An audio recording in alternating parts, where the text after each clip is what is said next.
नेता सुधांशु त्रिवेदी ने सपा नेता अब्बू आसिम आजमी और कांग्रेस नेता राशिद अल्वी पर तीखा हमला बोला। उन्होंने कहा कि इतिहास के सबसे क्रूर और अत्याचारी शासकों में से एक औरंगजेब का महिमा मंडल संपूर्ण भारतीय समाज के लिए अपमानजनक है। इतिहास के सबसे क्रूर और अत्याचारी शासकों में से एक औरंगजेब का महिमा मंडल संपूर्ण भारतीय समाज के लिए बहुत अपमान की बात है और ये कांग्रेस पार्टी और इंडी गठबंधन की पुरानी फितरत है। इससे पूर्व भी इनके राज्यसभा सांसद इमरान प्रतापगढ़ी औरंगजेब की कब्र पे जाकर फातिया पढ़ चुके हैं। इससे बात बहुत साफ हो गई है कि ये अपने इरेडिकेशन ऑफ सनातन धर्म अर्थात हिंदू धर्म के समूल नाश के अभियान में किसी भी सीमा और किसी भी निम्नता तक जाने को तैयार है। इन बयानों से एक बात और साफ हो गई, जो बुलाने पर भी अयोध्या में श्री राम लला को प्रणाम करने नहीं गए, जो 66 करोड़ लोगों के स्नान करने के बाद भी प्रयाग के महाकुंभ में स्नान करने नहीं गए, वही आज भारत के ही नहीं दुनिया के इतिहास के सबसे क्रूर और अत्याचारी शासक औरंगजेब का गुणगान करने में लगे। यह दर्शाता है कि ये भारतीय संस्कृति, भारतीय परंपरा से कितनी नफरत और हिकारत करते हैं। मैं इंडी गठबंधन के लोगों से पूछना चाहता हूं कि आज 21वीं सदी में जब दुनिया आगे बढ़ने जा रही है, हम न्यूक्लियर एनर्जी मिशन के साथ 5G रोल आउट और AI की बातें कर रहे हैं, तो उस समय मध्य युग के क्रूर अत्याचारी शासक जिसने अपने परिवार के साथ भी इतनी निर्दयता का व्यवहार किया कि 3 सगे भाइयों की हत्या की, अपने बाप को जेल में रखा, उसका महिमा मंडन करके आप क्या हासिल करना चाहते हैं? मैं इंडी गठबंधन के लोगों से पूछना चाहता हूं, सिर्फ 3 पॉइंट सामने रखना चाहता हूं। जिस औरंगजेब के बारे में उसके शाही फरमानों का डिटेल लिखा हुआ है, मसीरे आलमगीरी, ट्रांसलेशन बाय यदुनाथ सरकार, पेज नंबर 80 से 100 के बीच में पढ़िए कि 6 अप्रैल 1669 को उसने आदेश किया कैसे भारत के इन मंदिरों को तोड़ दिया जाए, और फिर 2 सितंबर 69 को उसके आदेश का पालन किए का ऑर्डर अवेलेबल है। उसके बाद 1670 में किस ढंग से मूर्तियों को तोड़कर कहां किया जाए, फिर किस ढंग से उसने उदयपुर में मूर्तियों को तोड़ना, सारा विस्तार अवेलेबल है। ऐसे शासक का महिमा मंडन आज के समय में क्यों? और उससे अधिक दुख की बात यह है कि इस प्रकार का महिमा मंडन करके आप छत्रपति शिवाजी महाराज की परंपरा और छत्रपति संभाजी महाराज के बलिदान का इतना क्रूरतापूर्ण मजाक उड़ाने का प्रयास नहीं कर रहे हैं, जिनके लिए छत्रपति शिवाजी महाराज के राजकवि भूषण ने औरंगजेब के अत्याचार से दुखी होकर लिखा था कि कुंभकर्ण असुर अवतारी औरंगजेब काशी और प्रयाग में दुहाई फेरी रब की, तोड़े देव देवालय शहर मोहल्ले के रे, लाखों मुसलमान किए माला तोड़ी सब की, और काशी करबला होती, मथुरा मदीना होती, शिवाजी ना होते तो सुन्नत होती सबकी। पूछ रहा हूं ये उसका अपमान है कि नहीं? तीसरी बात मैं पूछना चाहता हूं कि जिसने अपने सगे 3 भाइयों शुजा, मुराद और दारा का कत्ल किया, जिसने अपने सगे बड़े भाई दारा शिकोह का सर काटकर थाली में सजाकर जेल में बंद अपने बाप शाहजहां के पास भेजा, जिसने अपने बाप को जेल में बूंद बूंद पानी के लिए तरसाया। मैं तीसरा पॉइंट कोट कर रहा हूं और मैं जवाब चाहता हूं इंडी गठबंधन वालों से कि जब शाहजहां को पानी एक्स्ट्रा देने से मना कर दिया था औरंगजेब ने, तो दुखी होकर शाहजहां ने फारसी में एक शेर लिखा था, ए पिसर तू अजम मुसलमानी, ए पितरे जिंदा आब तरसानी,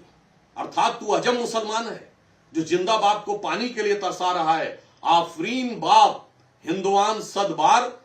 ए देहिंद पिदरा मुर्दवान दायम आग, अर्थात तू जिंदा बाप को पानी के लिए तरसा रहा। तुझसे अच्छे तो ये काफिर हिंदू हैं जो पितृपक्ष में अपने मरे हुए पूर्वजों को भी पानी देते हैं। जिसके बाप ने उसके लिए लिखा, जिसके भाइयों के साथ ये हुआ,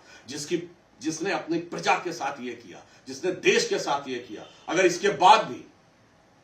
कोई इन लोगों को महिमा मंडन करना चाहता है, जिसने सिख गुरुओं के ऊपर क्या क्या अत्याचार नहीं किए, उन मुगलों का महिमा मंडन, जिन्होंने राणा प्रताप, महाराणा प्रताप के साथ साथ राजा सूरजमल जाट के साथ क्या क्या नहीं किया, उसका महिमा मंडन यदि 21वीं सदी में कोई करना चाहता है और उसे लगता है कि चंद कट्टरपंथी वोटों की सियासत का बाजार उससे गर्म हो जाएगा, तो मुझे लगता है कि उसके वोट बैंक का या दीवानापन, सनकीपन नहीं बल्कि पागलपन की तरफ जा रहा है। यह मैं बात बड़े दुख और कष्ट के साथ कह रहा हूं कि मुगलों को महान बनाने की गला काट प्रतिस्पर्धा में ये तथाकथित सेकुलर दल एक से बड़ा दूसरे से बड़ा अपने को मुगलों का बड़ा हाकिम बताने के लिए, यानी अपने को दूसरे से बड़ा मुगले आजम बनाने के लिए यह पगले आजम बनने की तरफ जा रहे हैं। इस बात बिल्कुल साफ है कि कांग्रेस पार्टी आज के समय में, मैं उनसे एक सवाल और पूछना चाहता हूं, आज के भारत का रिलेवेंस क्या है? समाजवादी पार्टी और कांग्रेस से मैं पूछना चाहता हूं कि वह औरंगजेब जिसकी वंश परंपरा बाबर से शुरू होती है, जिसकी मां मंगोल और बाप उज्बेक था, आज की डेट में भारत से उसका क्या संबंध है और क्यों नफरत के बीज आप यहां बोना चाह रहे हैं? और इससे साफ हो गया कि कांग्रेस पार्टी और इंडी गठबंधन के लोग, जिन्होंने वैश्विक स्तर पर डिसमेंटलिंग ग्लोबल हिंदुत्व और भारत में इरेडिकेशन ऑफ सनातन धर्म और हिंदू धर्म को HIV, कोरोना वायरस जैसे शब्द कहे, जो शायद औरंगजेब ने भी अपने जमाने में नहीं कहे होंगे, उससे बड़ा अपने को हिंदू विरोधी साबित करने की गला काट प्रतिस्पर्धा में लगे हैं। कर्नाटक की कांग्रेस सरकार को लेकर एक बहुत चिंताजनक और शर्मनाक परिस्थिति सामने आई है, जब कर्नाटक राज्य के कॉन्ट्रैक्टर एसोसिएशन की तरफ से यह कहा गया है कि सरकार में इतना भीषण भ्रष्टाचार हो रहा है जो उन्होंने पूर्व में कभी नहीं देखा। मैं कांग्रेस पार्टी से पूछना चाहता हूं कि आप कर्नाटक में आने के बाद अपने वायदों को तो पूरा नहीं कर पाए। आपने कर्नाटक में आने के बाद अपने तथाकथित वायदों के लिए दलित समाज को आवंटित योजनाओं में से पैसा निकाला और अब भ्रष्टाचार में आकंठ डूबते हुए नजर आ रहे हैं। यह कॉन्ट्रैक्टर्स एसोसिएशन की बातें इसका प्रमाण है। दूसरा, यह समाचार मीडिया में आया है कि कर्नाटक में मुख्यमंत्री आवास के पुनर्निर्माण और सौंदर्यीकरण के लिए जो कार्य किया जा रहा है वो बगैर वित्त समिति की अनुशंसा के किया जा रहा है। मैं कांग्रेस से साफ पूछना चाहता हूं कि क्या आपने वित्त समिति की अनुशंसा ली है या नहीं?